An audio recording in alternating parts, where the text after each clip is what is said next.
श्रीवरे महारुद्र हनुमान की जय।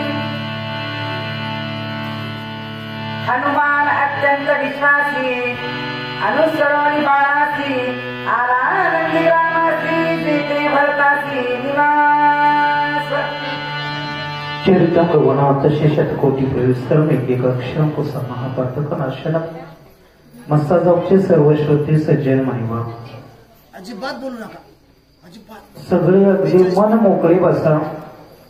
माहित आहे 2 वाजून गेले 42 सोळ्यांदा वेळ लागतो असं म्हणतात पण नाही लागत। माझ्या लेखी नाकांची कुठलीच ओवी कमी दर्जाची नाही। का केलं माणसाने असं कळत नाही। पंचीकरण वेगळं केलं, विषयाच्या ओव्या वेगळ्या केल्या, 42 ओव्या वेगळ्या केल्या। ना बाबा कुठे कमी पडले हो या 42 ओव्या सोडल्या तर। आमच्या एका व्यासपीठ चालकाने एक जणाला 42 ओव्याला बसवलं तर खालून एक जण अंगावर आला उठून। आजपर्यंत मी सांगत होतो मग काय झालं बाबा आभाळ पडतं का? मग काय कळलं 42 ओव्यात तरी। मला माहिती आहे इथून पण मोहन चौधरी आणि कोटावळे सरांची एक जोड आहे की 15 मिनिटांमध्ये 150 ओव्यात येईल आणि श्रोत्यांची बातमी न लावू देता घेणार आहे। तुम्ही त्याची काळजी करायची नाही। पण ऐका, हनुमान अत्यंत विश्वासी। आता विश्वास त्याला म्हणतात सांगितलेलं काम ज्यानं पार पाडावं। पंचाळ महाराज लक्ष्मण रक्ताच्या धारोळ्यात आहे, हनुमंताचं काम आहे औषधी घेऊन तिकडे जावं आणि तो नंदीग्रामात उतरला बाणावरती दगाबाज निघाला ना तो। पण आज बाबा म्हणतात तो विश्वासी आहे कारण हनुमंताचा रामनामावरती आहे। त्याला रामाचं लक्ष्मणाचं आणि त्या रक्ताच्या थारोळ्याचं देणं घेणंच नाही खरंच तर। कारण जिथं रामनाम आहे तिथं तो आहे। भगवान से भक्त बळे हे कह गए संत सुजान, पूल बांधे रघुवीर चले कुदी गए हनुमान। 400 कोसाचा पूल बांधून राम लंकेत गेला आणि हनुमंतराया उड्डाण करून गेले लंकेच्याही पुढं पड लंकेमध्ये। त्यांना माहिती ते रामनाम माझ्याकडे, त्या रामनामावरती विश्वास ठेवून हनुमंतराया नंदीग्रामात उतरले जिथं परत गेली 14 वर्ष झालं राहतो आहे। वाचा पुढे। भरत श्रीरामाचा निज भक्त भरते भक्ती उल्लासित आचार्य भक्तीचा भरत भरते निर्मुक्त चराचर। 4ही शब्दांना आपण न्याय देण्याचा प्रयत्न करूया। भरत भक्तीचा आचार्य या शब्दावरती या। आचार्य म्हणजे काय? मी गुरुजी आहे मगाशी सांगितलं ना। गुरुजी फक्त शिकवतात, सद्गुरु बोध करतात। कसा बोध करतात माहितीये? एखाद्यानं विष जर अमृत समजून प्राशन केलं तर ते विष अमृता समान भासतं, ते सद्गुरु शिकवतात।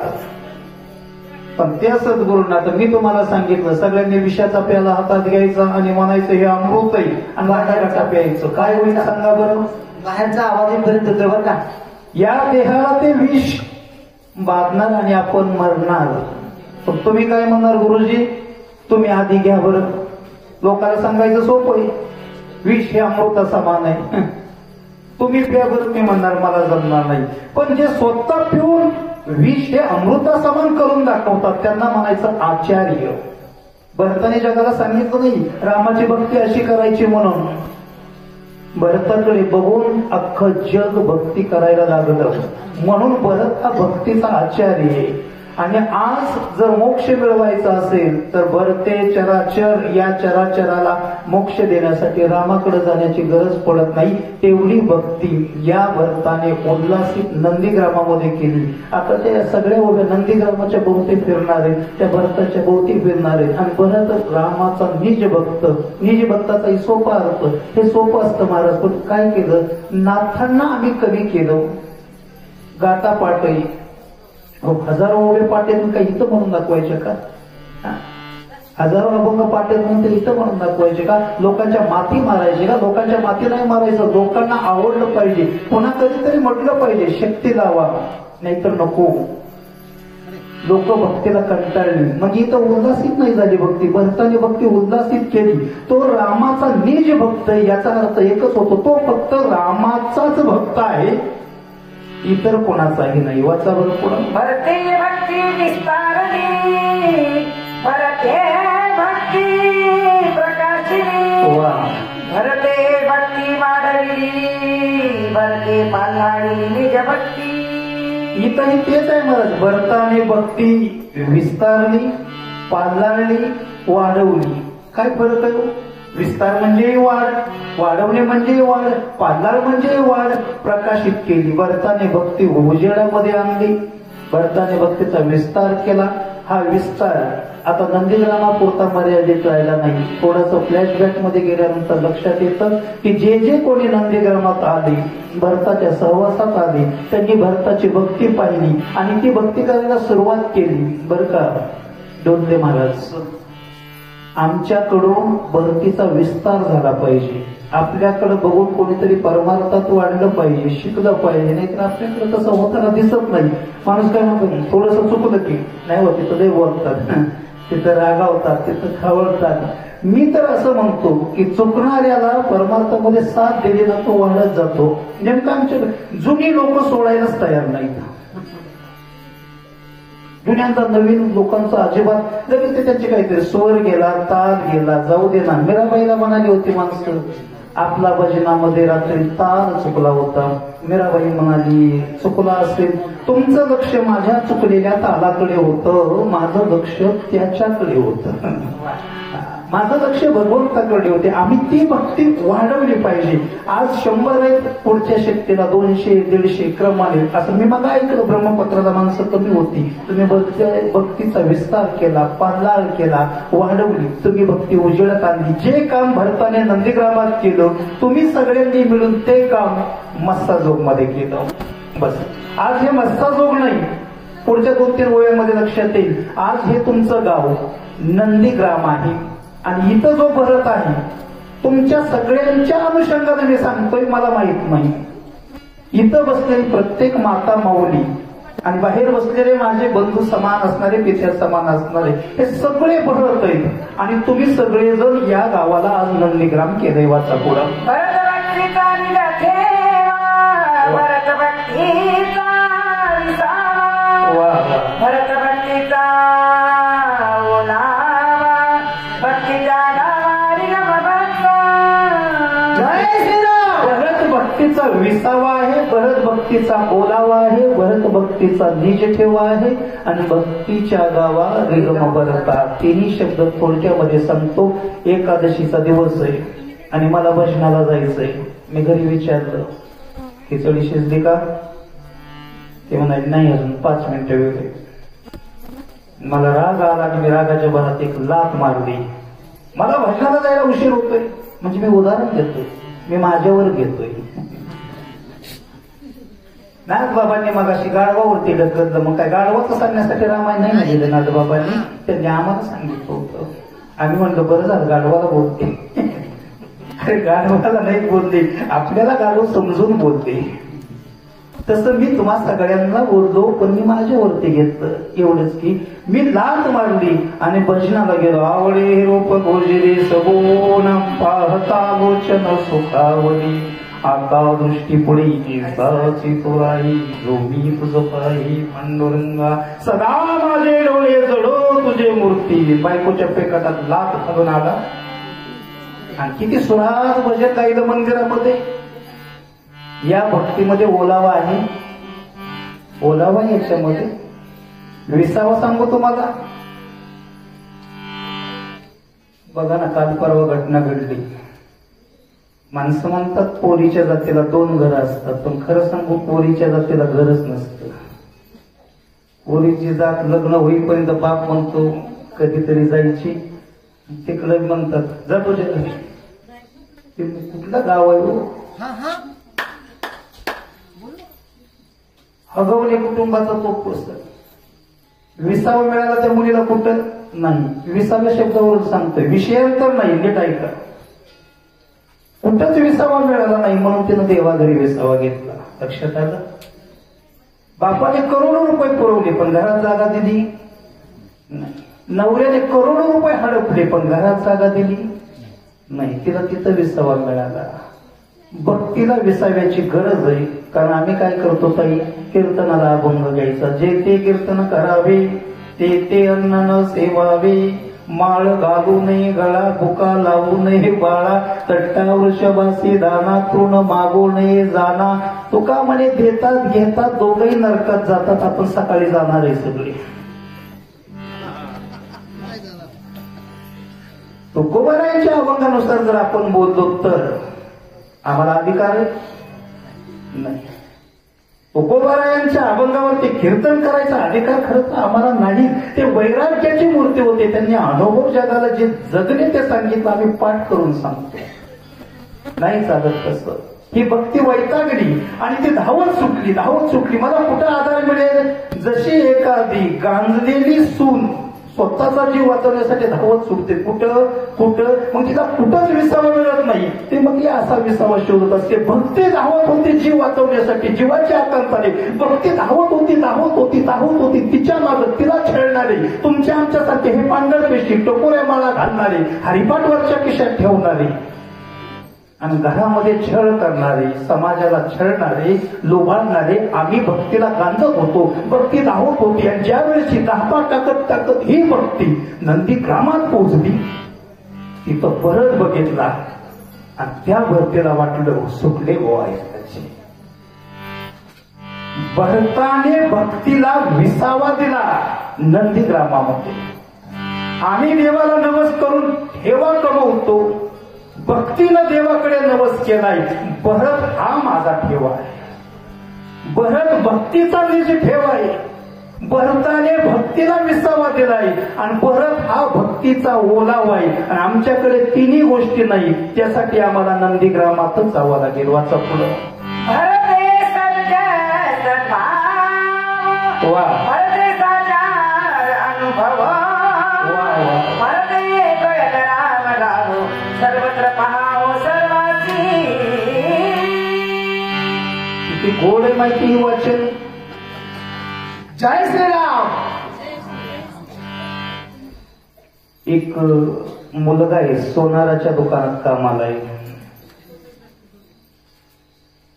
ज्याच्या बापानं सगळं घालवलं आणि एक सोन्याची अंगठी शेवटी ठेवली होती. तो मोडायला गेला बाप मेल्यावर. सोनाराने बघितलं, म्हणला का अंगठी मोडतोय? बाप मेलाय, आई आजारी, कमावणार कोणी नाही, 10-5 रुपयामध्ये आपल्याला जगायला मिळेल म्हणून. सोनाराने सांगितलं अंगठी अशीच ठेव, तू माझ्या दुकानात कामाला आहे, अंगठी मोडायची गरज नाही, बापाची शेवटची आठवण तरी ठेव. 12 महिन्याने ती अंगठी सोनाराने त्या पोराच्या हातात दिली. 12 महिन्याचा पगार तर वेळेवर देत होता. ती अंगठी घेतल्या पोराचा हात थरथरला. का थरथरला माहिती? अरे बापाने तर सगळं घालवलं होतं, पण ज्या अंगठीच्या भरोशावरती आले होतो ती अंगठी सुद्धा नकली होती, खोटी होती. पोराला कळलं. बापाने इथं मी फसवलं. सोनाराने सांगितलं काय झालं बाळा, हात का लट पडतोय? महाराज ही अंगठी खोटी होती, तुम्ही मला त्या दिवशी का सांगितलं नाही? सोनाराने उत्तर दिलं, आधीच खचला होता, संसार मोडला होता. मी जर सांगितलं असतं की तुझ्या बापाने तुला ठेवलेली अंगठी सुद्धा खोटी आहे तर तू पुन्हा कधीच उठून उभा राहिला नसता. पण 12 महिन्यांनी तुझं तुला कळावं. वाक्य हित आहे का? भरते सत्य सद्भाव, भरते साचार अनुभव. भरताना सांगितलं नाही राम माझा भाऊ आहे, राम माझा देव आहे, सांगितलं नाही. सांगायचं नसतं. कीर्तनाला या, सांगायचं नसतं. शेतीला या. आम्ही मूर्ख आहेत का? आम्ही माणसाच्या देहाला आलो ना, आम्हाला कळावं. गावात शेती तर उठून जावं, तिथं बसावं. गावात प्रवचन चालू ना, तिथं जाऊन बसावं. कुणीतरी गोड भजन गातं ना, त्याच्या पुढे जाऊन बसावं. हे आम्हाला कुणी का सांगावं? कुणी आमच्यावरती जोजार का करावा? हो चल चल का? अरे नरदेहाला आला तर तुम्हाला कळलं पाहिजे ना. आम्हाला भरताने ते केलं नंदीग्रामात. डोक्यावरती पादुका घेतल्या, जटा वळल्या, वरतलं गुंडाळली आणि जे रामानं वनवासात व्रत केलं ते नंदीग्रामात केलं. आणि भरत 14 वर्ष झालं. हे वाक्य नीट आहे का? नंदीग्रामामध्ये रामकथा गायन करतोय भरत, स्वतः रामकथा 14 वर्ष निरंतर अखंड. आणि मग त्याच्याकडील सगळं समाज, ऋषी मुनी, राजपुत्र गोळा झालेत नंदीग्रामामध्ये. नंदीग्राम मोकळं नाही, सगळीकडं ऋषी मुनींची गर्दी, भक्ताच्या ऐका भरताच्या भक्ताची गर्दी, रामाच्या नाही. कारण भरताने रामाचा साचार, माझा राम कसा आहे, मी राम आहे. जगाला सांगावं लागत नाही राम असा आहे, आपण राम होऊन दाखवावं राम कसा आहे. आणि हा सत्य सद्भाव, हा साचार अनुभव. आणि आता सर्वत्र पहा हो सर्वांशी. कोण म्हणतं राम वनवासाला गेला, कोण म्हणतं कैकेयीने हाकलून लावला, कोण म्हणतं त्याचा वैभव काढून घेतलं, कोण म्हणतं झाडाच्या साली गुंडाळून लावलं, कोण म्हणतं आज नंदीग्रामात जेवढे आहेत ना ते सगळे राम झाले ना. नंदीग्रामात एवढे राम झाले, चराचरातला राम नंदीग्रामात आला. अव्यक्त निराकार नाही जे आकार, जेथून चराचर हरिसी भजे. तो निर्गुण निराकार असेल पण सगुण साकार झाला ना. कुठं, कौशल्याच्या पोटी नाही, नंदीग्रामात परत राम झाला. आणि भरताच्या सहवासाने सगळे राम झाले. आणि शिकवून नाही, फक्त बघून अनुभवून. भरते सत्य सद्भाव, साचार अनुभव. आणि सर्वत्र पहावो सर्वांशी. भरते आपण भक्ती, भरते वारविली विरक्ती, भरते पाहिली निज शांती, भूते भोगी स्वानंद. नाथांनी या ओळीमध्ये वर्णन केले. नंदीग्रामात दुसरं काहीच नाही. भरताने त्या भक्तीला आधार दिला, भरताने ती भक्ती वाढविली. भरताने त्याच्यासाठी भक्ती कधी वाढते, दोनच गोष्टी, तीन गोष्टी फार गोड असतात. एकनाथ महाराजांचं 19,000 ओव्यांचं भागवत माझ्या हिंगणी गावामध्ये चालू आहे. नाथांचं भागवत आहे बरं का, 19,000 ओव्यांचं, 11व्या स्कंदावचं. रोज मोजून आम्ही 100 ओव्या दसऱ्यापासून घेतो. याच्यामध्ये 3 गोष्टीशिवाय गोष्टच सांगितली नाही, ज्ञान, वैराग्य आणि भक्ती. भरताने भक्ती एवढी केली की तिथं पुन्हा वेगळं वैराग्य सांगावं लागत नाही. वैराग्य हे कधी सांगायचं नसतं. तुकोबरायाने वैराग्य सांगितलं नाही. तुम्हाला माहित आहे, तुकोबरायांची बायको वाचावी म्हणून तुकोबरायांनी पावशेर तांदूळ घरोघरी मागितली होती, पाहुण्या रावळ्यांकडे मागितली होती. पण असं म्हणतात वैराग्याची मूर्ती असणारे तुकोबाराय घरोघरी का मागितले. सांगू तुम्हाला एका शब्दामध्ये वैराग्य कसं शिकायचं असतं. इतक्या घरी त्यांनी तांदूळ का मागितले, कारण त्यांना माहित होतो आपण इतक्या जाग्यावरती मागायची की संसाराची आपल्याला इतकी किळस यावी, इतकी किळस यावी की पुन्हा या संसारात वमन, म्हणजे आपण उलटीकडे जसं पाहत नाही ना, तेवढी किळस संसाराबद्दल यावी म्हणून तुकोबारायांनी घरोघरी तांदूळ मागितले. बायकोला पेस करण्यासाठी नाही. बाप मेला न कळता नव्हती संसाराची चिंता, बाई मेली मुक्त झाली देवे माया सोडविली, पोर मेले बरे झाले देवे माया विरेत केले, माता मेली मज देखता तुका म्हणे हरली चिंता. आई मेल्यावर पिढा गेली म्हणणारा, पोरग मेल्यावर पिढा गेली म्हणणारा, बायको मेल्यावर पिढा गेली म्हणणारा, बाप मेल्यावर चिंता गेली म्हणणारा तांदूळासाठी दारोदार भटके नाही. जगाला जर वैराग्य शिकवायचं असेल, जगाला जर वैराग्य बिंबवायचं असेल तर असं वैराग्य धारण करावं लागतं जे वैराग्य भरताने नंदीग्रामात केलंय. आणि भूते भोगती स्वानंदे. आज भरताकडे बघून, अहो भरताच्या सहवासात गेलं ना, मी मगाशी बोललो होतो, मोठ्यांच्या सहवासात गेलं तर मोठ्यांसारखं आम्हाला वागावं लागतं. रामाबरोबर घेऊन वानरं हुशार झाली होती. रामाबरोबर जाऊन 2 दिवसापूर्वी अध्ययन झाला असेल तुमच्याकडे. सुलोचना आली होती दरीतून आणि वानरांना वाटलं, आणि त्यांनी जल्लोष केला. राम म्हणाला रावण जिता आहे तोपर्यंत सीता सुटत नाही, कोण आहे ती बघून या. आणि त्यावेळेस वानरांनी खाली माना घातल्या. हनुमंतरायांनी विचारलं रामाने सांगितलंय का बघायला जात नाही. काय उत्तर दिलं वानरांनी माहितीये, जर ती आमची आई नसेल, याचा अर्थ ती परकी बाई असेल, आणि परक्याच्या बाईकडं आम्ही मान वर करून उचल्यासारखं बघणार नाही.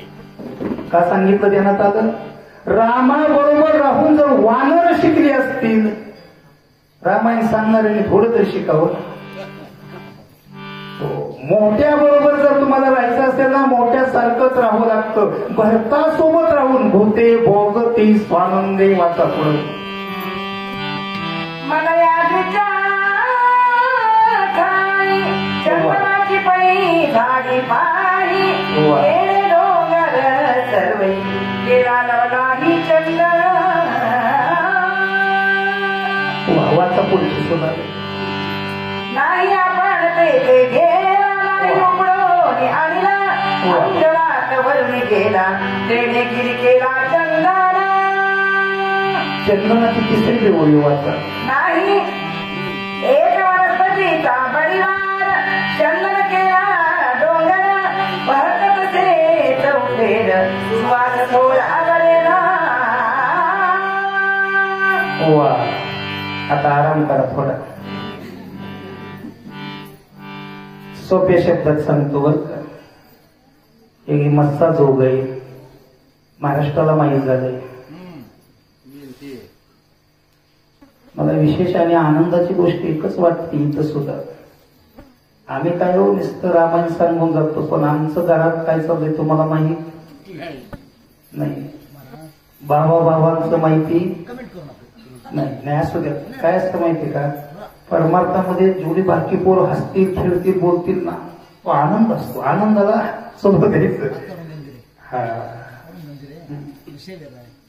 ऐका, आम्ही सांगतो रामायण, पण तुम्हाला माहिती मला किती भाव होते, माझं भावाबरोबर जमतं का नाही तुम्हाला माहिती नाही. पण तुमची मस्साजोगची भूमी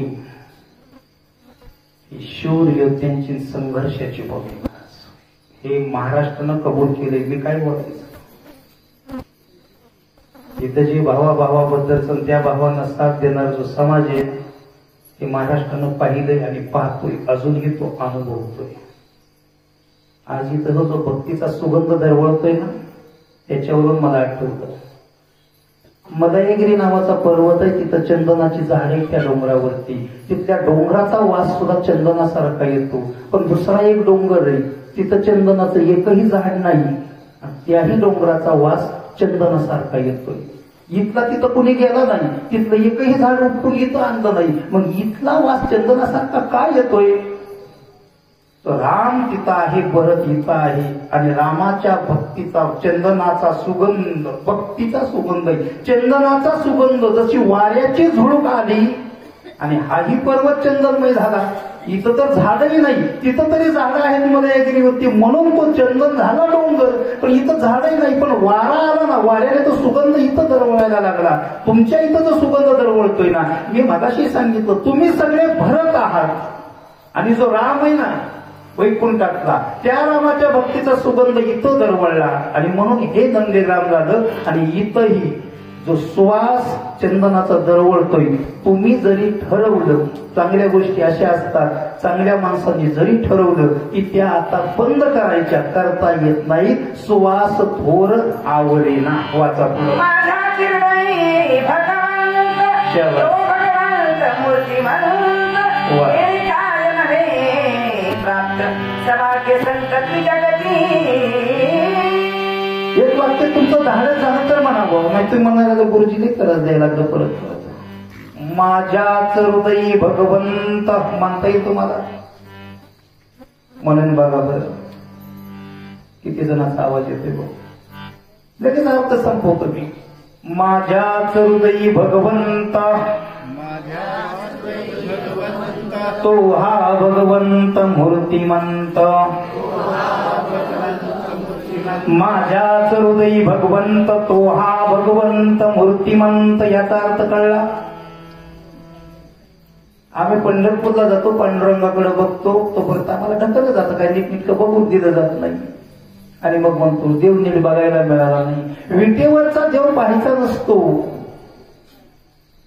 कारण देव हृदयामध्ये असतो. हृदयातला देव विटेवरती पाहायचा असतो. माणसं काय करतात, विटेवरचा देव म्हणतात मी हृदयात साठवलं. नाही नाही नाही, तसं जमत नाही. इतकं सोपं आहे का. मातीची आड पडलेली सोयी दिसत नाही, एवढी या नाशिवंत डोळ्याची लायकी कमी. माहितीये, मातीच्या आड गेलेली सोयी दिसत नाही, या चांबड्याच्या डोळ्यांची काय ऐकत आहे देव बघण्याची. ऐका वाक्य, हृदयामध्ये भगवंत आहे. तो भगवंत जर तुम्हाला विटेवरती पाहता आला ना, माझ्याच हृदय भगवंत, ची शब्द आहे, माझ्याच हृदयी भगवंत. आणि तो हा भगवंत मूर्तिमंत, तो विटेवर उभा राहिलाय. आणि हे ज्याला कळलं त्याला यात्री जगतात. काय कमी आहे, नाथ बाबा म्हणतात. वाचा पुढं. दृष्टी विषय समस्त रामरूपे देखत भरत, दृश्य दृष्टा दर्शनते सहज हो राम रूप. अशाच सलग 5 ओळ्या वाचा. श्रवणी शब्द पडतात गान शब्दात श्रीराम आपण श्रावण श्रवण स्वयेचित गण होऊन ठाके प्राणे घेता वास वासास बाह्य परेश ध्येय घाता घात समस्त चिदाकाश होऊन ठाके स्वतः घेऊ दारे स्पर्शाचे संत दोही ते राम प्रकाशी स्वतः स्पर्श स्पर्शनाचे सहज समरसी श्रीराम रसनाला तनी आवडी घेता राम रसाची गोडी त्रिपुटी झाली देशोधडी रसना ओसंडी रसाते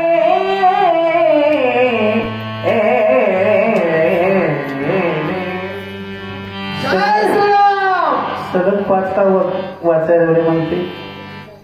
एवढे छान गायन करतायत, वाचन करतायत. टीव्हीला काय आपल्याला चांगली मालिका लागली मध्ये जाहिरात लागते आणि मग राग येतो माणसाला. तसं त्यांचं गायन चांगले मध्येच मी बोलायला लागले तुम्हाला राग येत असेल म्हणून मी त्यांना म्हणलं सलग 5 वाचा. आता का खऱ्या वाचायला लावल्या ते नीट ऐका. माझ्या प्रश्नांचे उत्तर पटापटा द्या, म्हणजे मनातल्या मनात द्या. असं काही नाही की मनात द्या. जर तुम्हाला राग आल्यावर तुम्ही मनातल्या मनात शिवाय देणार का नाही? उशीर लावल्यावर तसं उत्तर मनातल्या मनात द्यायची. ज्ञानेंद्रिय किती आहेत? 5. विषय किती आहेत? 5. पंचमहाभूत किती आहेत? 5. ऐका ज्ञानेंद्रियांची नावं. डोळा, कान, नाक, जीभ, त्वचा. ऐका विषयांची नावं. शब्द, रूप, स्पर्श, गंध, रस. आता सगळ्यांच्या लक्षात येईल. डोळ्याने यातला कुठला विषय येईल? जोड्या लावा म्हटलं तर शब्द, रूप, स्पर्श, गंध, रस. डोळ्यानं काय येईल? रूप. कानाने काय येईल? शब्द. नाकाने काय येईल? गंध. जिभेने काय येईल? रस. आणि त्वचेने काय येईल? स्पर्श. हे सोपं आहे. आता ऐका, माऊलींच्या 5 ज्ञानेश्वरीतल्या ओव्यात त्या सगळ्या सांगत नाही का? शब्दांची भिन्नानी स्तुती तीत द्वेषादेश उपजते श्रवणाद्वारे.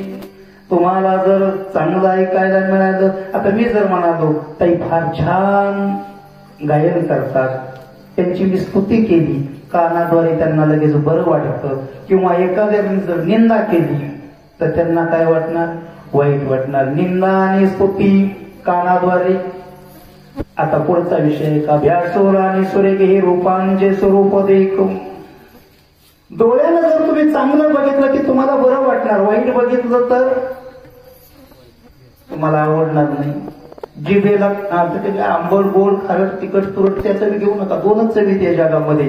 एक आवडणारी, दुसरी न आवडणारी. आवडणारा पदार्थ खाल्ला की बरं वाटणार, न आवडणारा रस मिळाला की राग येणार. या त्वचेचं सुद्धा तसंच आहे. पाठीवरती थाप मारली की तुम्हाला बरं वाटणार आणि लाथ मारली की तुम्हाला राग येणार. प्रत्येक ज्ञानेंद्रियाचं तसंच आहे. आता माझा शब्द नीट ऐकायचा. त्याच्यामध्ये पहिली ओवी रूपाची आहे, डोळ्याची आहे. डोळ्याला तुम्ही असं रूप बघायचं, डोळ्याचा विषय असा नारायण करायचा की तुम्हाला चांगलं दिसतो की वाईट दिसतो, ते प्रत्येक वस्तू आता राम झाली पाहिजे. आता तुम्हीच उत्तर द्यायचं. डोळ्याची जोडी तुम्ही रूपाला लावली होती, आता डोळ्याची जोडी रूपाला नाही लावायची होते महाराज. आता डोळ्याची जोडी शब्द शब्द एक कुठला तर शब्द उच्चारायचा आहे आपल्याला. राम रूप. आता रूप बोललं का? आता तेही राम, याही राम, तुम्हीही राम, मीही राम. आता भ्यासूर आणि सुरेख संपून गेलं. दिसणारी प्रत्येक वस्तू आता राम. आता कानाचा ऐका. भजनात वाजलेला टाळ असो की नाचणाऱ्या बाईच्या पायातला चाळ असो, दोन्हीचाही आवाज जर कानावरती आला तर तो काय आला पाहिजे? राम. भजनातली ओवी असो की भांडणातली शिवी असो, दोन्हीचाही अर्थ कानावरती काय म्हणून आला पाहिजे? राम. म्हणजे आता रामाचा कानाचा विषय शब्द नाही, राम नाम. डोळ्याचा विषय काय झाला? रामरूप. खानाचा विषय काय झाला? राम नाम. सुगंधो आणि दुर्गंधो हा परिमळाचा भेदू. गाणासंगे विषादू तोची तोची. सुगंध आला तर बरं वाटणार, दुर्गंध आला तर नको वाट. सुगंध आणि दुर्गंध दोन्ही तुम्हाला एक भासले पाहिजेत. हे तेव्हाच होऊ शकतो. विषय तो त्यांचा झाला नारायण. नाकाचा विषय रामदंड झाला पाहिजे. कुणी तुमची कौतुकाने पाठ ठोकू द्या किंवा तुम्हाला लात मारू द्या, दोन्ही परिस्थितीमध्ये तुम्ही उभंच राहिलं पाहिजे. आनंद आणि दुःख कधीच वाटून गेले. कुणी कितीही निंदा करू द्या, कितीही निंदा करू द्या, कितीही म्हणतो मी. माणसं एका गोष्ट आगामर हा बोलवून साहती मेली तर तो विषय आता मी वाढवित नाही. फक्त एक त्यांना तेव्हा चांगलं असो की वाईट असो सोसायची तयारी ठेवायची. स्तुती आणि निंदा म्हणून ध्यानात ठेवायचं. तोचेचा विषय जो आहे तो फक्त रामचरणाचा स्पर्श करायचा आणि जिभेचा विषय एकच करायचा. या जिभेला फक्त एकच चव द्यायची, राम रसाची. कर्मेंद्रिये सेविता श्रीरामाची शक्ती उडाली कर्माची कर्मगती स्वेच्छा वर्तते निष्ठा. जी अवस्था ज्ञानेंद्रियांची झाली तीच कर्मेंद्रियांची. ज्ञानेश्वर एकच ओवी सांगतो विषय मिटू. हाताचे करणे का पायाचे चालणे ते होय मज कारणे ऐसे करी. किती गोड आहे. हाताचे आता हात जे जे करतील ते होय मज कारणे ऐसे करी. पाय जे जे चालते ना पायाचे करणे ते होय मज कारणे ऐसे करी. तुमची कर्मेंद्रिय जे जे करते ना ते ते फक्त भगवंत गेही गे माझे बोल नाम विठोबाचे. डोळे तुम्ही घ्यारे, कान तुम्ही ऐकारे कान, मनात येते धाव घेई. सगळीकडे फक्त भगवंत. हाताचे करणे का पायाचे चालणे ते होय मज कारणे ऐसे करी. लक्षात घ्या सगळ्यांसाठी.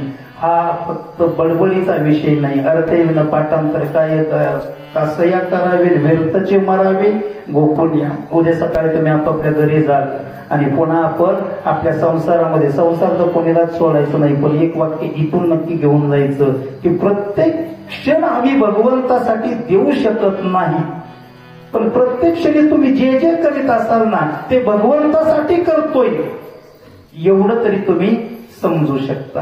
वाचा पुढं. ऐसा भरताने कोंदला तो देशची राम झाला. हनुमान अत्यंत सुखावला देखो लागला अपूर्व. इथं अपूर्व शब्द नाताळ एवढ्यासाठी वापरलाय की हे दृश्य हनुमंताने याच्या आधी कधीही बघितलं नाही. कोणतं? तो देशची राम झाला. मग मागाचं वाक्य काय माझ्या पदरचं होतं का? राम वनवासाला कोण गेला म्हणतो ही तर सगळे राम झाले. अरे माणसं राम झाली ना नाही, तो देशाचे राम झाला. आणि हे दृश्य बघून हनुमंत सुखावला. राम भक्ताला आपण सगळे एकत्र झालो की आपल्याला बरं वाटतं की नाही. त्या गावचे सूचक आले, त्या गावचे सूचक आले, नवीनची पुन्हा ओळख पाळख सगळं किती वाढत जातं. आणि ज्यावेळेस असा आम्हाला आनंद होतो. हा फार मोठा सोहळा आहे. इतका मोठा सोहळा आहे ना तुमचा. आता मी तर 100, 200, 500 लोक असते. लोकांच्या संख्येवरती परमार्थाचं मोजमाप होत नसतं. एक पाहिजे लक्षात ठेवायचं. लोकांच्या संख्येवरती नाही. आमच्याकडे 7 ते 9 कीर्तन असलं का नाही, हजारो लोक कीर्तनाला असतात. आणि 9 ते 11 असलं की 10-12 असतात. कारण 7 ते 9 झाल्यावर पंगत असते. काय गर्दीवरती अर्थ काढायचा का नाही. तो देशाची राम झाला, तो देशाची राम झाला. आणि हनुमंतरायने हे दृश्य बघितलं. कारण काय असतं, माझे जातीचे मज भेटतो कोणी. त्याला वाटलं मी तर त्या रामाचं गुणगान गातोय, इकडं तर अनंत राम आहे. तो वाचा पुढं. नगरा बाय आला वृक्ष धरी राम रूप सकळ लवंगम विस्मित. प्रत्येकाला वाटत असतं की मी फार मोठा वाचक आहे. प्रत्येकाला वाटतं मी फार सूचक आहे. माझ्यासारखा कोणीच नाही, माझ्यासारखा भजनी कोणी नाही, माझ्यासारखा कीर्तनकार कोणी नाही. प्रत्येकाला वाटत असतं. पण जोपर्यंत आपला फुगा फोडणारा कोणीतरी भेटत नाही. कारण माझं कीर्तन चालू होतंय की वेडी मुलगी पुढे येऊन बसली होती. मला असं वाटलं की आता काय येऊन बसली असं येण्याच्या वारामध्ये. आणि ती सारखी मला दिसायची रस्त्याने जाता येतो ना. मला बोलता बोलता अभंगच आठवे ना. परत मी तो घरी जाऊन पाठ केला. पण ज्यावेळेस मी अडकलो त्यावेळेस खालून आवाज आला. मी बघितलं कोण बोलतोय बरं. तुमच्या मुलीनं बोललो. बापरे. ते वेड्यापुरीच्या मुखातून आम्ही त्याला एवढं म्हटलो, पण जो अभंग कीर्तन करायला आला नाही तो अभंग त्या मुलीला आला होता. ब्रह्माचा बोपडा देव फोडत असतो. हनुमंतराने विचार केला, मी राम नामाचं नाव घेतो, मी रामनाम घेतो, मी रामनाम घेतो, पण का मी माझा करावं, मी रामनाम घेतो. इथं झाडं रामनाम घेतात, इथं झुडपं रामनाम घेतात, दगड रामनाम घेतोय, इथला कण कण नस नस रोम रोम पृथ्वी आप तेज वायू आकाश सगळे रामनाम घेतात. कोणामुळं? कोणामुळं? रामामुळं. त्या रामाचं नाव रामामुळं भरताने तो गंध इथपर्यंत आणलाय. तुमचं उत्तर बरोबर होतं, भरतामुळं. भरतामुळं जर इथले दगड धोंडे रामनाम घेत असतील, मी वानर रामनाम घेतो, यात काय नवं नाही. वाचा पुढे. वा वा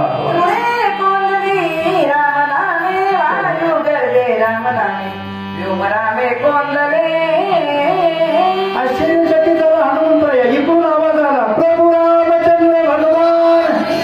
तोपर्यंत आभाळातून आवाज आला, प्रभू रामचंद्र भगवान.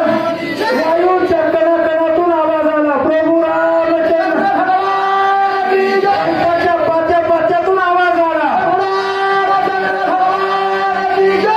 काही दिशातून आवाज आला.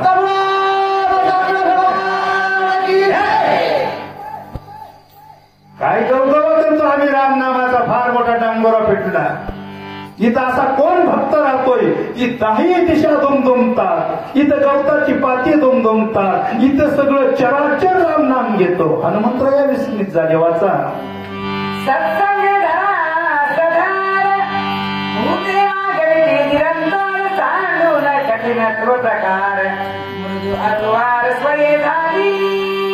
मी मागाशी सांगितलं ना, चांगल्याच्या संगतीला गेल्यावर चांगलं वागायचं असतं. भरताच्या संगतीला गेल्यावर त्या पृथ्वीने कठीणपणा सोडून दिला, सगळ्यांना आधार द्यायला सुरुवात केली. आणि या धर्तीमध्ये काय काय अजून फरक पडला पुढच्या ओवीत वाचा. सत्संगती लाभली अति शांती डरेसी आली, कामता विस्तारली वर्तो लागली अविरुद्ध. सत्संगती झाली जीवना विसरोनी अधोगमना, ऐक्यवृत्ती सकळ जनाची स्वाधर्म दुरत्वे. या पृथ्वीला आज कठीणपणा उरला नाही, या पृथ्वीला द्वेष भेद द्वैत उरलं नाही. आजही आमच्या अंतःकरणात द्वैत उरलंय. दोन जर आया बाया कडेला गप्पा मारत बसल्यात, पोरं खेळत असलेली, एखाद्याने विचारलं कोण पोर आहेत, काय म्हणतो महाराज आपण, ते माता बोली ही माझं आहे आणि ही बहिणीच आहे. एवढ्यात सुद्धा फरक आहे. असा भेद पृथ्वी करत नाही. ही पृथ्वी भरताच्या सत्संगामध्ये आली, ती ओलावली म्हणजे त्याच्यामध्ये सुद्धा करुणेचा पाझर आहे.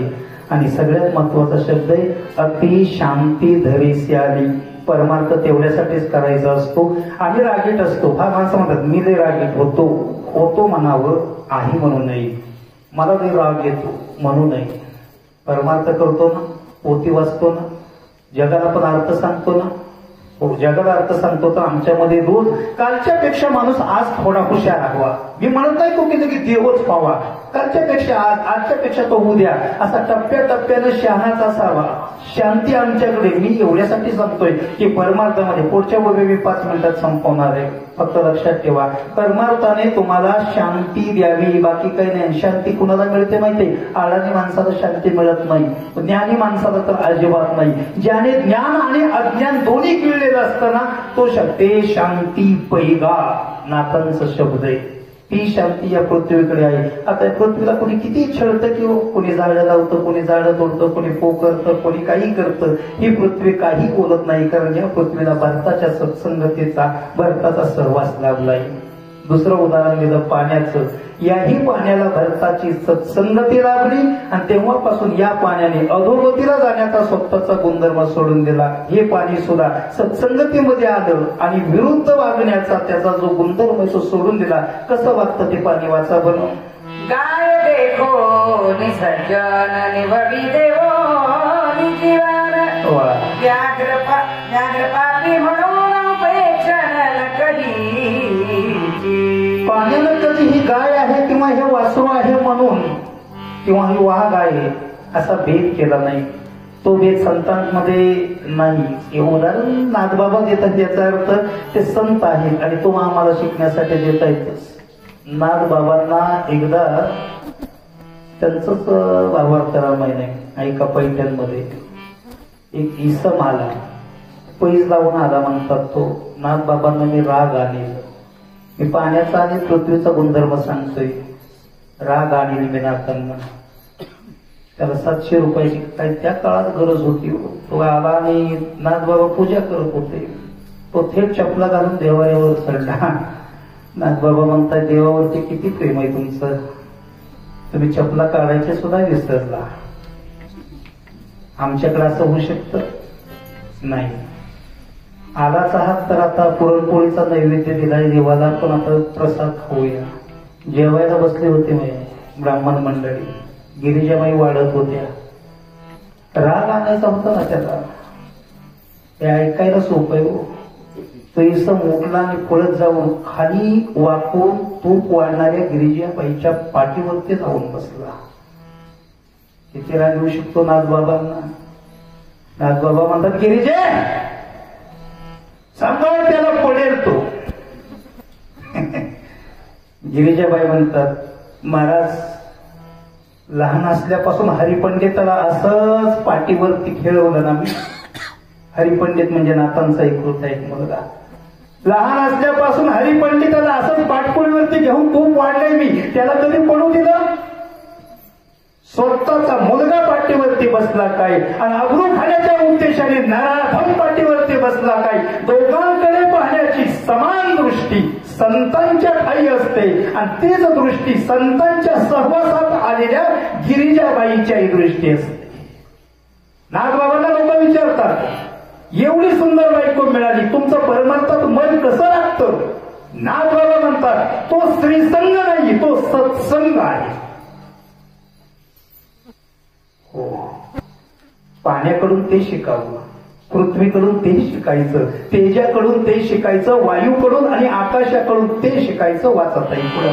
तेजाची होता सत्संगती, आकल शून नाहक शक्ती, स्वये प्रकाश सर्वभूती, प्रियगती माझी विचारे. या तेजाला सत्संगती प्राप्त झाल्यापासून त्याने त्याची दाहक शक्ती कमी केली आणि फक्त जगाला लागेल तेवढीच उष्णता आणि प्रकाश तेजाने द्यायला सुरुवात केली. वाचा. ज्याने प्रकाश दे निजगृही, त्याचे प्रकाशाने नाही, सारखा चोरू आल्या पायी प्रकाशाच्या सहिताची. ज्याने घरात दिवा लावला त्यालाही तो उजेड देतो आणि त्या उजेडामध्ये जो चोरी करायला आला त्यालाही दिवा उजेड देतो. वायू सत्संगाला धना, चंचल तो आपुले विसरला, योगीश्वरा भेटो आला, निश्चळ झाला निजरूपी. एरवी या वायूला सगळे चंचल म्हणतात. आमच्या मनासारखं मन हे चंचल आहे, वायू चंचल आहे.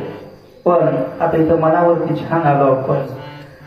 वायू जर संतांच्या संगतीमध्ये येऊन निश्चल होत असेल तर हे मन पोथी पुराणामध्ये परमार्थामध्ये आणून आम्ही त्याला का निश्चल करत नाही, का शांत करत नाही. आता कोठे राहावे मन. तुकोबाऱ्यांसारखं आम्हाला म्हणता आलं पाहिजे ना, तुझे चरण देखील या. एरवी हे मन माझं पळत होतं, भटकत होतं, पण तुझे पाय सापडले. आता कोठे जावे मन, भाग गेला शीन गेला, अवघा झाला आनंदो. वायू सत्संगतेमध्ये येऊन निश्चल झाला. वाचा. विचारे करी सर्व देही, परी आसक्त नव्हे काही, तू सुवास दुर्वासून म्हणे काही, निसंग पाही विचारत. या वायूचा अजून एक स्वभाव आहे. तो सगळीकडे फिरत असतो, सगळीकडे गमन करत असतो. तो कुठंही अडकून राहत नाही, कशातही आसक्त होत नाही. सुगंध आणि दुर्गंध हा भेद त्या वायूला समजत नाही. त्याप्रमाणे संतांच्या संगतीमध्ये येऊन कुणीही कशातही एवढं आसक्त होऊ नये.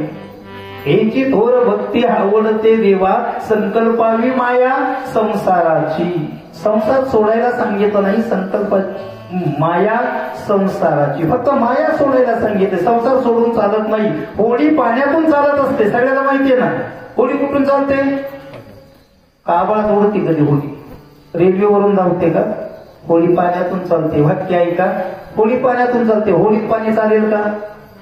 नाही. माणूस संसारातच असावा लागतो. माणसात संसार चालेल का? नाही. होळी पाण्यात चालते. होळीत पाणी आलं तर होळी बुडते. माणूस संसारात असतो. माणसात संसार आला की माणूस बुडतो. एवढ्यासाठी सांगायचंय, जसा हा वायू कशातही आसक्त होत नाही तसं आम्ही संसारामध्ये आसक्त होऊ नये. वाचा. सत्संगाला ढले आकाश कुकोने पै कोणास विसरविया विरवकाश विरक्त उदास सर्वत्र या आभाळासारखं विरक्त उदास आणि कोणालाही न खुपल्याचा जो गुणधर्म आहे ना, वा वा वा. नाथ बाबांनी सांगितलं की त्याला सत्संगती लावली. बहुतेक हे आभाळ यापूर्वी कुणाला तरी खूपच असावं. आमचं आयुष्य काय झालं माहितीये का? आम्हाला आमच्या सुखापेक्षा दुसऱ्याच्या सुखामुळे फार त्रास होतो. आमच्या डोळ्यात ते खुपतं. माणूस म्हणतो ना खुपतं, असं खुपलं नाही पाहिजे. एखाद्यानं जर चांगलं, आता किती छान पेटी चालू आहे, किती गायन छान चालू आहे, दुसऱ्या वाचणार, म्हणजे उदाहरण देतोय बरं का मी. आता मला उदाहरण द्यायची सवय आहे, तुम्हाला बी ऐकायची सवय आहे. खुपलं नाही पाहिजे, बरोबर आहे. आपल्यापेक्षा जर एखादा छान गायन करीत असेल ना, खुपलं नाही पाहिजे. नाथ बाबा म्हणतात आभाळाला सत्संगती लागली. आभाळ कोणाला खुपलंय का? नाही. आभाळ हे विरक्त आहे. आभाळ हे उदास आहे. कसं आहे ते पुढच्या ओळीत अजून आपल्याला सविस्तर कळेल.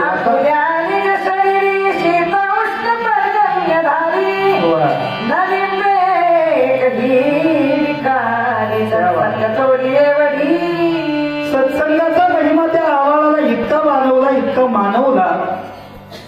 पावसाळा, आता पाऊसच चालू आहे ना, आभाळ भिजलं कधी? नाही. उन्हाळ्यामध्ये आभाळ भाजलं कधी? नाही. आणि गारठ्यामध्ये आभाळ कधी काकडून गेलं? गारठ्यामध्ये ते काकडलं नाही, उन्हाळ्यामध्ये आभाळ भाजलं नाही, आणि पावसाळ्यात आभाळ भिजलं नाही. आम्हाला काय 3 ऋतूंचा त्रास आहे. ऋतूवर बोलतच नाहीत नाथ बाबा. नाथ बाबा सांगतात की तुम्ही सुखात असला दुःखात. काही माणसं काय म्हणतात? सुखात आता काय देवाकडे जायची गरज आहे, आणि दुःखात काय केलं देवानं माझं, कशाला जायचं? सुख आलं तरी लोकांना बहाणा आहे देवाकडे न जाण्याचा, आणि दुःख आलं तरी लोकांना निमित्त झालं. काय केलं देवाने माझं? असं सरळ म्हणतात देवाने माझं काय चांगलं केलंय? तुला जिथं ठेवून देवाने फार वाईट केलं का? सोपा प्रश्न आहे ना माझा. देवाने जर काही चांगलं केलं नाही, देवाने आजपर्यंत इतके नेले, आपल्याला मागं ठेवलंय, आपल्याला मागं ठेवलं, हे देवाला वाईट नाही केलं. सांगायचा उद्देश एकच आहे की आयुष्याच्या कोणत्याही वळणावर नीट ऐका. काल परवा त्या बिचारीनं आत्महत्या केली, करायची नसते. आयुष्याच्या कोणत्याही वळणावर कितीही संकट येऊ द्या, माई बापू माझ्या आईसारखं आहेत, माझ्या बहिणीसारखं आहे. तुम्ही एक वाक्य नीट ऐका. या आबाळाकडून ते शिका ना.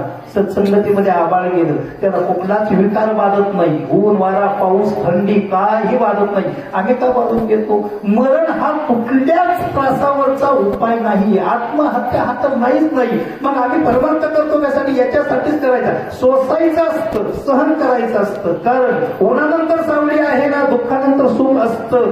पण त्यासाठी आम्हाला सत्संगतीत जावं लागेल. आभाळाकडून काहीतरी शिकावं लागेल. वाचा. ऐसे नगर अवधेची संत श्रीराम भजनी निरत धन्यवती प्रतापे भरत सौभाग्यवंत नाग. ऐसे नगर, मगाशी काय वाक्य होतं माहिती? तो देशाची राम झाला, आणि ऐसे नगर अवघेची संत हनुमंतरायाने बघितलं. अहो, दुसऱ्यातला संत बघण्यासाठी आपण ही संत असावं लागतं. हे सगळ्यात मोठं गमक आहे. दुसऱ्याला चांगलं म्हणण्यासाठी आपण चांगलं असावं लागतं. लोकांना मोठं म्हणण्यासाठी आपण मोठं असावं लागतं. दुसऱ्याचं कौतुक करण्यासाठी आपलं अंतकरण मोठं असावं लागतं. नंदीग्रामाला संत म्हणण्यासाठी हनुमंतरायाला संत असावं लागतं. तो देशाचे राम झाला म्हणण्यासाठी हनुमंतरायाला राम भक्त व्हावं लागतं. वाचा पुढं. कोणाही नाही दुर्दशा, कोणी तीन मानता श्रीराम सावकाश नांदती. हनुमंतरायाने नंदीग्राम बघितलं, त्या गावात कोणीच दुःखी नव्हतं, कोणी तारांबळीत नव्हतं, कोणी गरिबीत नव्हतं. त्यामुळे असं कसं अख्ख्या गावात कोणीतरी गरीब असेल का नव्हतं सांगू का? कारण गेली 14 वर्ष झालं नंदेग्रामामध्ये राम नाम अखंड चालू आहे.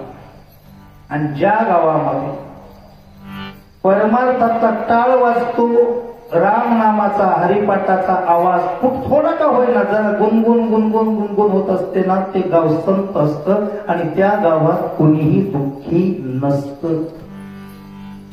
हे वाक्य मला आवर्जून बोलावं लागलं, कारण मला ज्यावेळेस कार्यक्रमासाठी फोन आला त्यावेळेस हेच वाक्य वापरलं की आम्ही सगळे दुःखात आहोत आणि हे दुःख कधीही संपणार नाही, पण तरीही त्या दुःखावरती फुंकर म्हणून आम्ही रामकथा चालू केली.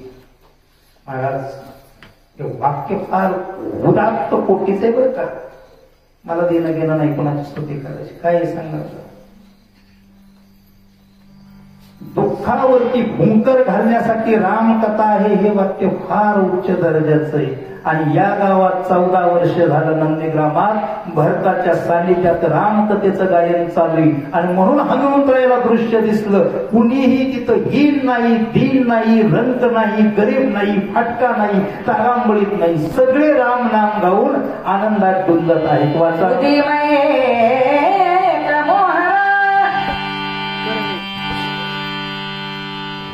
एक मोहरा करणे अक्षरांचे खरे नावे, जैसे देणे तैसे घेणे, कोणाही उणे असे.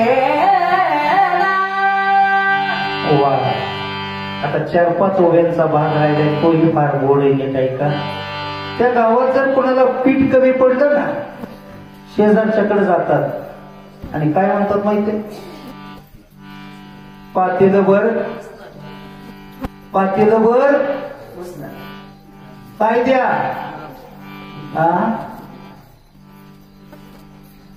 पीठ द्या नाही म्हणून.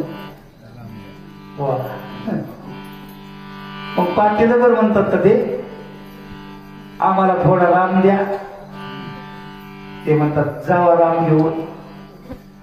तुमच्याकडे राम आहे का? आमच्याकडे राम आहे का? आम्हाला राम पाहिजे, पैसे हा घ्या ना राम. नाही खर्चली कवडी दमडी, नाही खर्चला छदाम, बाई मी विकत घेतला श्याम श्याम श्याम. ते लग्न करून ज्यावेळेस उंबरा ओळखत होती ना, जिने विकत घेतला श्याम, तिची नवऱ्याच्या बहिणीला काय म्हणतात हो? ननंद बाई आलेली आहे. मेवाड़ की बहू हो, कुछ तो हासिल होगा, रिवाज है हमारा. पहिल्यांदा लक्ष्मी घरात येताना काहीतरी देतात. तिच्या काकीला चोरी होती, तिने मोठ्या राजाची बायको राजकन्या होती आणि मोठ्या चित्तोडच्या घरात दिली होती. आणि माप ओलांडताना ननंदेने सांगितलं काहीतरी भेट दे, तू काही साधे का? आणि काकेच्या जोडीतनं तिनं कृष्ण काढला. हे घे. तिने बघितलं हे असलं आणि तिने सांगितलं जन्मोजन्मीच्या श्वासा इतके मोजी रे हरिनाम. तुझ्या बापाला फुकट मिळेल काही? घे. आयुष्यभर जेवढे श्वास घेतले तेवढे मोजले आणि त्या बदल्यात बाई मी विकत घेतला श्याम. आणि नंदीग्रामात हीच अवस्था आहे. तिथं प्रत्येक श्वास चालू आहे तो रामासाठी खर्च केला जातोय, रामासाठी मोजला जातोय. तिथं जे दिलं जातंय तो राम आहे आणि घेतलं जातंय तोही राम आहे. वाचा पुढे. एकाची वस्तू देता घेता, एका बोलाची कथा, एका वाचून सर्वता तुझी वार्ता. तिथं व्यवहार जो चालू आहे तोही रामाचा. एकच वस्तू देता घेता, दिला जातोय तो राम, घेतला जातोय तो राम. आणि त्याच्या बदल्यामध्ये जो काही उलाढाल देवाणघाण विनिमय होतोय तो सगळा राम. तुझी वार्ता तिथं नाही. वाचा.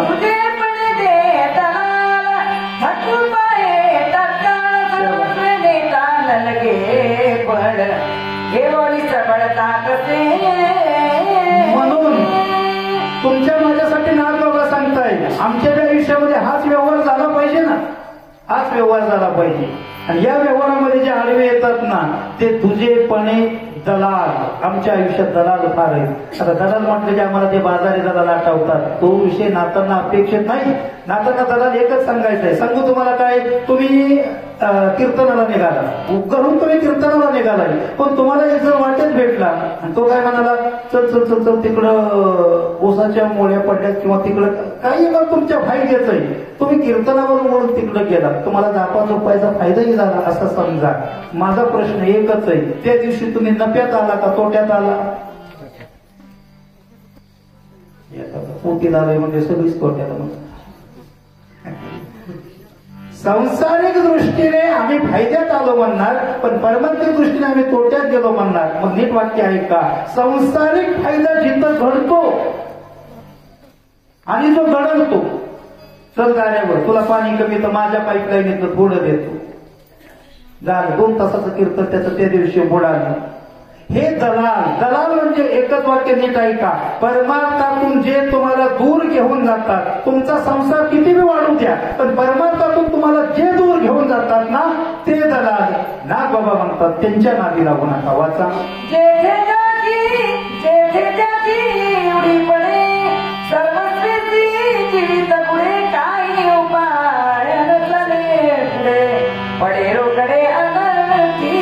म्हणून ध्यानात ठेवा, जेथे या दलालाची उडी पडते, जेथे या दलालाची गाठ पडते, जेथे हा दलाल तुमच्या आयुष्यामध्ये येतो तिथे तुमच्या आयुष्याची हानी होणार असते. मी मला सांगितलं संसार कुणीही सोडायचा नाही, पण हे दलाल मी तर नेहमी सांगत असतो माझ्या आयुष्यामध्ये की अरे 2च तास दिवसाचा परमार्थ करा, पण तो 2च तास असा करा ना 22 तासाला तुम्हाला ऊर्जा दिली पाहिजे.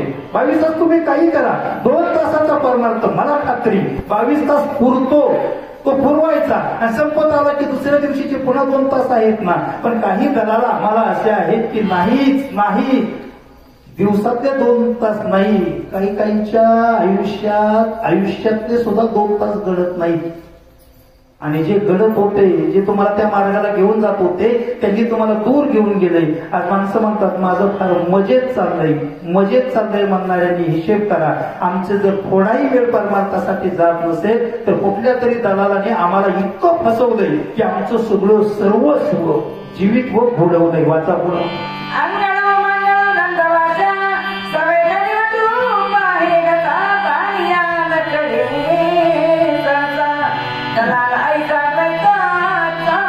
आणि या दलालाची भाषा अंगळ असते. अंगळ म्हणजे काय? कोणाचं चांगलं झालंय पोतीला जाऊन, कोणाचं चांगलं झालंय शक्तीला जाऊन, त्याच्यापेक्षा माझ्या बरोबर चल, 2 तास काम जास्त कर, तुला अजून 10 रुपये जास्त मिळतील. संसाराची गोळी वाढवणारी जी भाषा आहे ना बाबा त्याला अंगळ भाषा म्हणतात. जी तुम्हाला फसवते. तर एक जण मला सहज म्हणाला कीर्तन झाल्यानंतर, महाराज आमचं मी एक पाहुणा कीर्तन करतो. आता मी म्हणला तरीच असतील, नाही लय भारी कीर्तन करतो. म्हणलं हो, महाराष्ट्रात आता बरेच भारी कीर्तनकार झाले, पण तो असा तुमच्यासारखा फिरत नाही. माझ्यासारखा फिरत नाही म्हणजे त्याला काम फार असतात. अर्थ कळलं? म्हणजे आम्ही बिनकामाची फिरतो. त्याचा खर्चच तो झाला ना. त्याला म्हणलं तुम्हाला असं म्हणायचंय का मी बिनकामाचं फिरतो? मी माझं नाही सांगत बसतो मला किती कामं असतात, पण मी सांगितलं मला किती जरी कामं असले ना मी 2 तास परमार्थाला देतो. मग मला 400 किलोमीटर यायची वेळ आली तरी येतो. लोकांच्या अंगणोमंगळ भाषेला बोलून परमार्थातला आपला वेळ कधीच कमी करायचा नाही. आणि ज्यांनी हा केला ते पूर्णपणे बुडाले म्हणजे आम्ही एखादा काय म्हणतो संसार बुडाल्या म्हणतो, त्याचं वाटोळ झालं. संसार बुडाल्यावर वाटोळ झालं म्हणायचं नाही. त्याच्या आयुष्यात जर परमार्थ घडला नाही तर त्याचं वाटोळ झालं असं म्हणायचं. आणि ज्यानं केलं त्याला दलाल म्हणायचं. आणि त्याने संसाराची गोडी वाढवण्यासाठी जी भाषा वापरली त्याला अंगळू भाषा.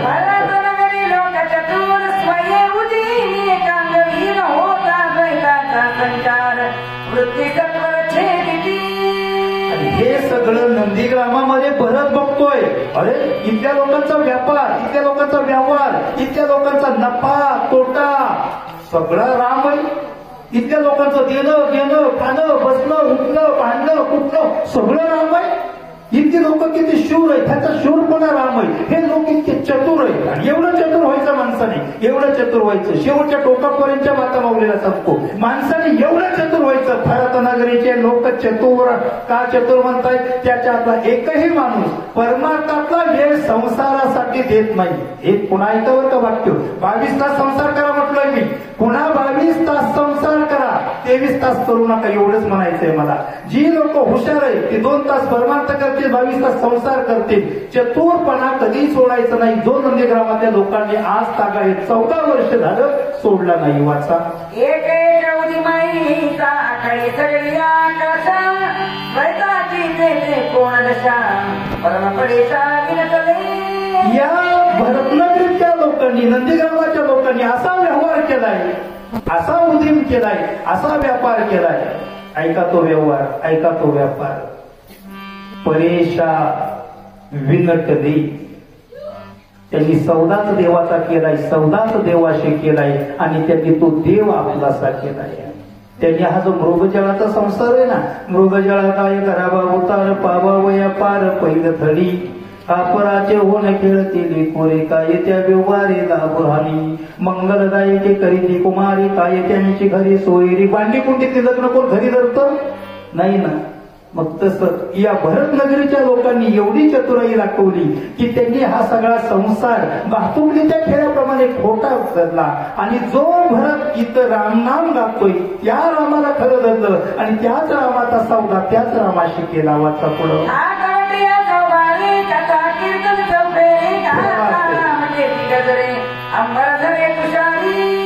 हनुमंतरायाने बघितलं नंदीग्रामाच्या चौकात गल्लोगल्ली बाजारात तळामध्ये बाजारपेठेमध्ये प्रत्येक दुकानात प्रत्येक घरामध्ये प्रत्येक गावामध्ये एकच गाणं आहे आणि एकच आवाज आहे, प्रभू रामचंद्र भगवान की वाच. आनंद भरताच्या मनी गेले शून्य चोपडोनी चैतन्य घन होऊन निर्विकार जगी सृष्टी. आणि असं हे दृश्य बघितल्यानंतर पुन्हा कुणाच्या मनामध्ये हा संसार हा मळ पुन्हा तसाच राहील. एवढं निर्मळ वातावरण भरताने केलंय आणि तो निर्मळपणा तो निरागसपणा भगवंताच्या प्राप्ती ज्याने सगळा संसार धुवून काढलाय असं हे नंदीग्रामच बरं का. कथेला कधीच कलाटणे द्यायचे नाही, कथेला कधीच बगल द्यायचे नाही. हनुमंतराया नंदीग्रामात पोचल्यानंतर बाणावरती बसून त्याला जे दृश्य दिसलं तेच नाथ बाबांनी इथं वर्णन केलंय. वाचा.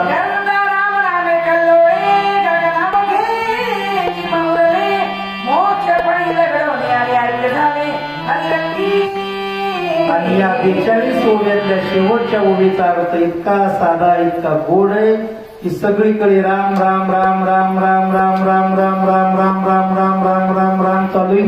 राम नामाचं एवढं मोठं झाड नंदीग्रामामध्ये दगडून आलंय आणि रामनामाच्या झाडाला रामनामाची एवढी फळं लागली आणि ते प्रत्येक फळ हे मोक्ष देणार आहे. नाथ बाबा म्हणतात. बोलो